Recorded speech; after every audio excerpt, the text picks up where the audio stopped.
امام مالک رحمۃ اللہ تعالیٰ علیہ مسجد نبوی میں بیٹھ کر درس دے رہے ہیں، حدیث پڑھا رہے تھے۔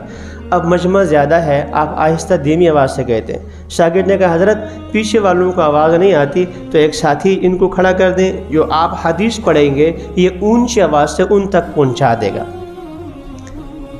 اس زمانے میں اسپیکر تو نہیں تھا نا، طریقہ یہ ہوتا تھا محدث یا حدیث پڑھا رہا ہو، جسے میں نے المسلم من سلم المسلمون، تو یہ کھڑا ہوتا تھا۔ عام روایت یہی ہے، امام بخاری رحمۃ اللہ تعالی پڑھاتے تھے، دوسرے پڑھاتے تھے، وہیں ایسا ہی ہوتا تھا۔ 10 ہزار کا مجمع ہے، وہاں پہنچانے کے لیے اسپیکر نہیں ہے تو مکبرین کھڑے ہوتے تھے، جیسے رائمنڈ میں جو تکبیر کہنے والے ہوتے ہیں اذان کے نمازوں میں، تو حدیث پڑھانے والا استاد یہاں بیٹھا ہے، ایک جو ہے مکبر یہاں پر ہے، ایک یہاں پر ہے، یہاں پر ہے، وہ پہلے سے جو ہے سمجھدار قسم کے ہوتے تھے۔ اب یہاں سے یہ حدیث پڑھ رہا ہے تو وہ اونچی آواز سے ان کو سنا دیتا، المسلم من سلم المسلمون، یہ پڑھتا یہ پڑھتا یہ پڑھتا، یہ آگے والے لکھنے والے لکھتے تھے۔ تو امام مالک رحمۃ اللہ تعالیٰ کے شاگرد نے کہا حضرت مجمع زیادہ ہے کہ اونچی آواز سے کہنے کے لیے کسی کو مکبر رکھیں، تو آپ نے یہ آیت پڑھ لی، آپ دیکھتے نہیں ہوں میں کہاں بیٹھا ہوں، محمد مصطفیٰ صلی اللہ علیہ وسلم کے پڑوس میں، اور یہاں پر آواز اونچی رکھنے کی اجازت نہیں ہے، یا ایھا الذین آمنوا لا ترفعوا اصواتکم۔ اور موجود یہ حرم شریف مدینہ منورہ میں، حرم جو پرانا حرم ہے جو ترکوں نے بنایا، سلطان عبد الحمید نے، اس کے بارے میں مشہور یہی ہے، جب آپ نے حرمین شریفین کی تعمیر کا ارادہ فرمایا تو سب سے پہلے اعلان فرمایا اپنے بچوں کو حافظ قرآن بناؤ اور یہ انجینئر بناؤ۔ انجینئر اس زمانے میں یہ کوئی مٹی کا، کوئی پتھر کا، کوئی لکڑی کا مستری ہوتا تھا، اس کو آج انجینئر کہتے ہیں۔ کہا کہ حافظ قرآن بناؤ اور ساتھ یہ بھی سکھاؤ۔ 3000 ایسے جو حافظ قرآن بھی تھے اور ساتھ ساتھ یہ کام فن بھی جانتے تھے، ان سے مسجد نبی کی تعمیر شروع کرا دی۔ قرآن پڑھتے جاتے تھے باوضو، کوئی اینٹ بغیر وضو کے نہیں، کوئی لکڑ بغیر وضو کے نہیں، پہلے سے اندازہ لگایا، اس نقشہ بنا کر لا کر وہاں چسپاں کر دیتے تھے۔ اگر خدا نہ خواستہ کوئی لکڑ کاٹنے کی ضرورت پیش آتی، مسجد نبی سے دور پرانے مدینے سے باہر لے کر وہاں جا کر تراش خراش کر کے واپس لاتے تھے تاکہ محمد مصطفیٰ کو تکلیف نہ ہو صلی اللہ علیہ وسلم۔ اور بہت معذرت کے ساتھ، بہت معذرت کے ساتھ، آج کیا ہے روزے رسول ہے، یہاں جا کر بیٹھتے ہیں، موبائل ان کو دی جا رہی ہے، یہ ادھر جا کر سیلفی بنا رہے ہیں، یوں کر کے، یوں کیا جا رہا ہے کہ جس رسول نے صلی اللہ علیہ وسلم زندگی بھر ان کی مخالفت کی، آج اسی جگہ پر جو ہے جا کر ہم سیلفیاں لے رہے ہیں اور ساتھ ساتھ کہہ رہے ہیں، یا پاکستان میں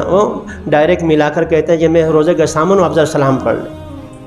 خود پڑھتا نہیں ہے، پاکستان والوں کو پڑھوانے کی کوشش کرتا، نعوذ باللہ من ذالک۔ تو خیر، رسول کرم صلی اللہ علیہ وسلم کے سامنے آواز بلند کر لینا،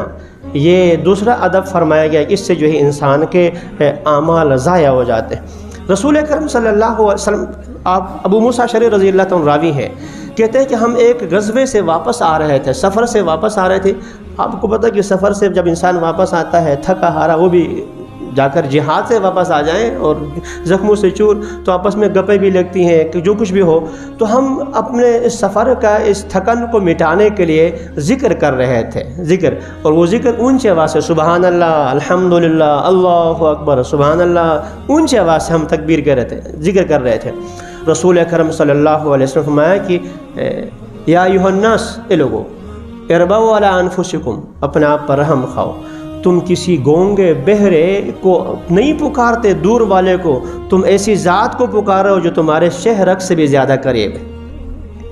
اس کو آہستہ سے ذکر کیا کرو۔ آج جنازہ اٹھاتے ہیں نا، جنازہ اٹھاتے تو کیا کہتے ہیں، کلمہ شہادت، یہ کیا کہاں نہ محمد نے نہیں کیا صلی اللہ علیہ وسلم، نہ صحابہ کرام نے کیا، نہ کسی اور نے کیا۔ ہاں استغفار پڑھ لو، حدیث میں ہے کہ اب اس کے لیے استغفار کر لو جو جنازہ لے کے جا رہے ہیں، یا اللہ ہمارے والد کی، یا اللہ فلاں، وہ کوئی نہیں کرتا، بس جو ہے دو چار 10 قدم کرنے کے بعد ایک نعرہ لگتا ہے، پھر 10 قدم کا کوئی اور نعرہ لگاتا ہے۔ آپ نے کیا فرمایا، اربعوا علی انفسکم، اگر ذکر کرنا ہے تو کیا کر لو بھائی، آہستہ، ادعوا ربکم تضرعا وخفیا، اپنے رب کو پکارو، کیسے؟ عاجزی کے ساتھ، گڑ گڑا کر اور آہستگی کے ساتھ۔ آہستگی میں نے بارہا کہا ہے،